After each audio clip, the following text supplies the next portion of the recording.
Just have my coffee, my cookie here, and I was reading my Vos, which is Ethics of the Fathers this morning. It's like the wisdom of the sages, those who came before us, and the things they discovered, the things that they learned, and it's what they passed on to us. It's like an ethical will passed down through the ages. And we're talking about Torah knowledge and wealth and business and rulings and such. So it raised my mind, wealth. How do we define wealth? I mean, is it always just in dollar form? Okay. Can you be wealthy and make less than $50,000 a year? Well, just lost that cookie into the coffee. I let it soak for too long. When the cookies are nice and fresh, it's easy to lose them. So good thing I had 2 cookies.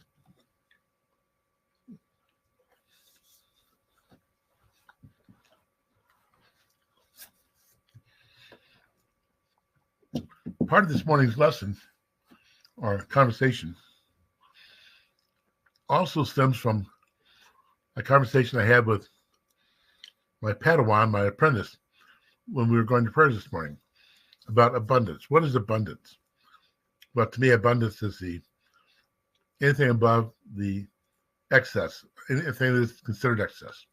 So what is wealth? Wealth is an area or a thing in which you feel like you are prospering in and prospered in beyond the normal expectation. Isn't that kind of like circle talking, isn't it? So let me ask you, how do you define wealth? I mean, what would you call it? Is it simply something that we have that's monetary? Or can we be wealthy in joy? I mean, how do you define wealth? So if you would, put it in the little box on the side and give me some help here. Okay, how do you define if you're wealthy? I've been in Haiti, which is the third world country, and wealth was generally measured by enough bread each day. I've been in other places around the world, and wealth was defined by how much money you have. And some sages and some people I know define wealth by how content they are with life.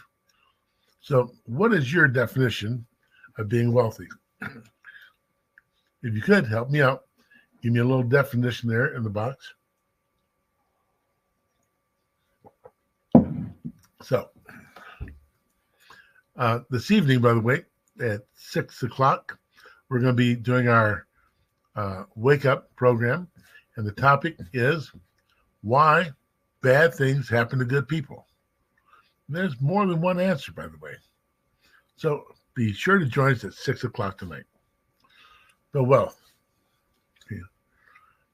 Vos tends to give us the impression that wealth may be a hindrance to a scriptural spiritual lifestyle. When we spend more time contemplating our wealth than we do our spiritual walk, maybe it's a hindrance. One should be careful.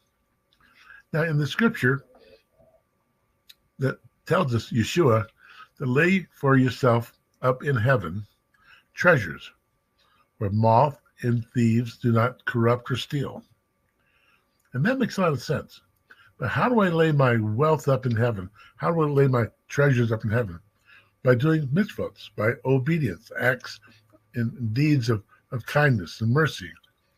When I live the scriptural life, I am saving for myself treasures in heaven. I'm backing up my wealth.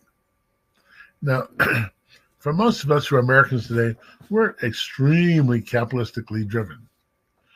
And those who don't have anything are still capitalistically driven. So when we talk about your wealth, your treasure, once again, what are you going to call your treasure? Is it something that is just tangible, financial? What about life itself? Do you consider your spouse a treasure or your children a treasure? Are they a burden or a blessing? Is there wealth in your children or in your grandchildren? Hopefully so. Hopefully so. Wealth is defined from my perspective, okay, is a state of contentment with your life. So much money, anything beyond that would be excess. So much joy, never enough of that. But there's got to be something else there. What is wealth? What is the joy of your life? Wealth could be contentment. It can be your congregation, your church, your parish. It could be all those things, all of them. And in that wealth we have, we do find contentment. We find a state of well-being or comfort. It's not always in dollars. No, I think wealth must run much deeper. Or, if I'm wrong, someone explain to me why so many wealthy people are so unhappy, are having to see a therapist, or even, unfortunately, commit suicide. Now, where's the wealth in your life? How would you define it? And do you treasure it? I mean, do you actually take care of the things that are important to you? The people that are important to you? Wealth. I hope you have some, whatever you define it to be. But this is a topic which is going to be discussed in much greater detail later in the month. Now, what do you do with your wealth? Do you hoard it? Do you shove it away? Do you invest it? There was a survey done a number of years ago of people who were 90 years of age and older. And they found in that survey that those who had already hit 90 had thought that they should have risked more in their younger years. What does it mean? To love more. Maybe bigger investments. Who knows? Because we're talking about just a group of anonymous people. But what do? Do you tend to cause your wealth to flourish? The people in your life, are you a blessing? Are you helping them to flourish? Do you support them? One of the things in Judaism, if you were considered to be wealthy, you'd be expected to help support a yeshiva student who barely had the means to make it through school. Okay? In the church, if you're wealthy, you're expected to support, people would hope you would support the various charities and programs and such.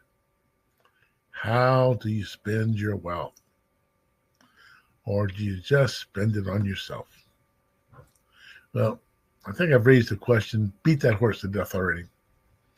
But let me tell you, it's important that we should understand God has blessed you with abundance. You may have to ask yourself, what does it mean in the abundance of the Lord? Okay? For I've come that you may have life and life more abundant. What is abundant other than excess? So anyway, it's going to be a busy day, really busy day. So I'm going to have to let you go a little early today and remind you that tonight's program, once again, is on why bad things happen to good people. It's right here, 6 o'clock, YouTube, Facebook, this channel, okay? With Casey and myself, have we discussed the various reasons why bad things can happen to good people. So, must run, busy day. So, by God's good grace, we'll see you tomorrow for Ask the Rabbi Friday. Get your questions ready. If I was you, I'd take a little piece of paper and put it in my Bible. As I read and find my questions, write them down so you can ask them. Okay? So, until tomorrow, may God bless you, keep you, cause his face shine upon you.